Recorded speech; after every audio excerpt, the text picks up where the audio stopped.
তো প্রথমে ভিডিওটি দেখুন। एटम बॉम्ब है, फटेगा तो आप इलेक्शन कमीशन आपको दिखेगा नहीं हिंदुस्तान में। अभी पता चलेगा। हमारा नाम है रंजू देवी, नौहट्टा प्रखंड से आया हूँ, चफला गांव से। पति के नाम है सुधीर राम। हमारे वोटर लिस्ट में हमारे घर के परिवार के 6 गो के नाम कट गया है। आप पहले थे उसमें? जी लिस्ट में पहले थे। ये नया वाला जो बना लिस्ट उसमें नहीं आया है। रुको जरा, वार्ड सचिव हैं, वो दोनों निकाल के लिस्ट लाए, उसमें हमको बोले आपको 6 आदमी के नाम नहीं है।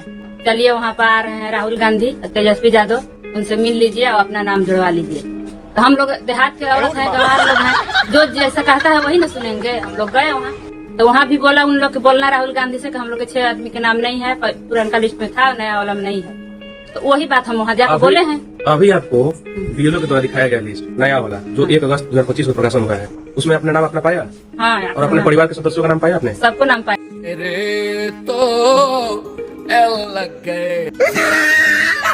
তো আমি একটা ছোট কথা বলবো, অ্যাকচুয়ালি আমার কথা নয়, এটা আপনারা খান স্যারকে সবাই চেনেন, এটা খান স্যারের কথা। নরেন্দ্র মোদী আজকে ডেটে দেখবেন যে উনি একটা ইলেকশন শেষ করে তার পরের দিন থেকে নেক্সট ইলেকশন কিভাবে জিতবে তার প্রিপারেশন শুরু করে দেয়।